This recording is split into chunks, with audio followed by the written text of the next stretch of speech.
what is the result of a primary? Pick a candidate for the election. It's a nomination process, right? It's the process by which the parties nominate their candidates to run in the general election. Okay? So we want to think about this as a two-phase process. Any of these partisan elections, and that includes state offices and county offices, it also includes the federal offices, President and U.S. Senate and U.S. House of Representatives, they are all a two-phase process. Okay? So that we have the nomination process,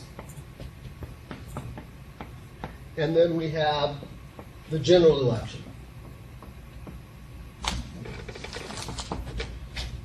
Now, what happens in this nomination process? Well, think about it this way. When the election cycle begins, whether we're talking about any of these offices that I just mentioned, okay, typically you have a field of candidates. I tell you what, let's start with presidential elections to illustrate. There are some differences in the way that this process works when we talk about presidency on the one hand versus all of the other offices on the other hand. But we need to sort that out anyway. So let me start with that. Okay. Think back to the last presidential election. Can anyone remember that far back? Can you remember back to 2012? Okay. You go back to the very beginning of that process, which would actually sort of be 2011. Okay. There were a number of candidates for the office of President of the United States. Okay. Most of them were Republicans. There was really only one Democrat. Okay. Now, the reason there was only one Democrat was because the incumbent president was running for re-election. And typically when an incumbent president runs for re-election, it's very rare to have someone from within their own party challenge them.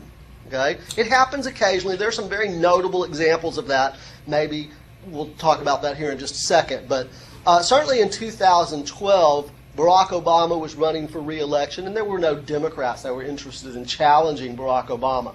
But on the Republican side, there were a number of candidates, if you can remember back that far. Did anybody remember the names of some of the Republican candidates for president? What's that guy's name who used to fill stadiums? Oh, no. He used to fill stadiums with what? Cement? People. It wasn't Romney. Well, Mitt Romney, I don't know if that's who you're talking about, but he McCain? certainly was one of the McCain? candidates. Okay? Him. He had like a short Oh, no, basic go ahead. name. It's all right. Let's put that on hold. Let's make a quick short list here. Because we're not, there was like, if I remember correctly, there were like, in the very beginning, there were like 13 of them. Okay? Mitt Romney, Rick Santorum was one. Who else? I don't think he was ever a candidate. Michelle Bachmann, if that's a name that anybody recognizes. Paul Ryan. McCain? That was who? Who else? McCain. Ryan Short. McCain was 2008. Oh, 2000. Okay? Was Huckabee one? I don't think Huckabee ran in 2012. I think he ran in 2008, and some are anticipating Hillary that he Clinton? might Yeah, didn't she run try this to year. run? Who? Hillary Clinton. Nope. She's Democrat. And it wasn't 2012. That was 2008. No. Okay, we'll talk a little bit about her here in just a minute. Did George's brother run? Who? That's Dead? this No. No. coming. He's running this one. Any other names you remember? There's a guy named Herman Cain, Oh, yeah. the pizza man. Who else was on there? I don't know. I'm not going to remember all of them either. There were like 12 or 13 of them at Did least. Palin run? No. At any rate, how do you go from a field? The question that we're addressing here is how did the Republicans go from a field of 12 or 13 candidates at the beginning of the process to just one, who was ultimately their candidate that ran in the general election? Coattail. Mitt Romney.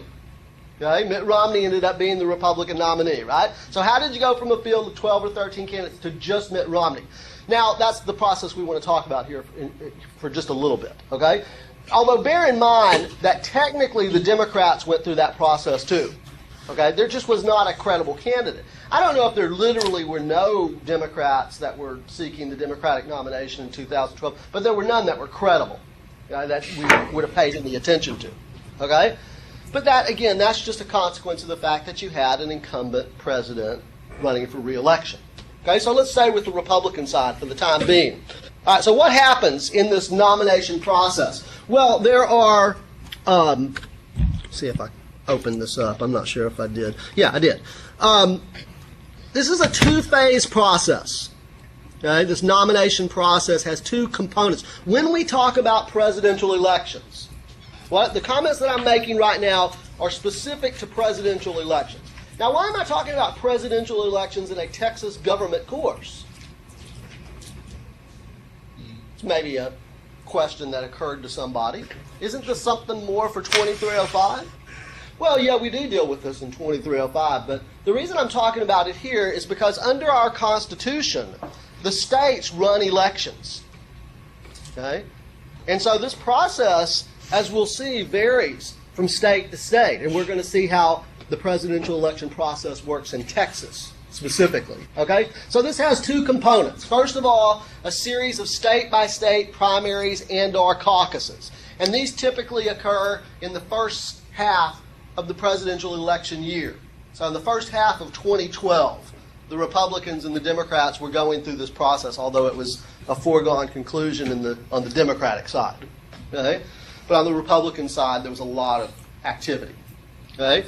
So you have, it kicks off in early January with the Iowa caucuses. At least since the early 1970s, that's been the case.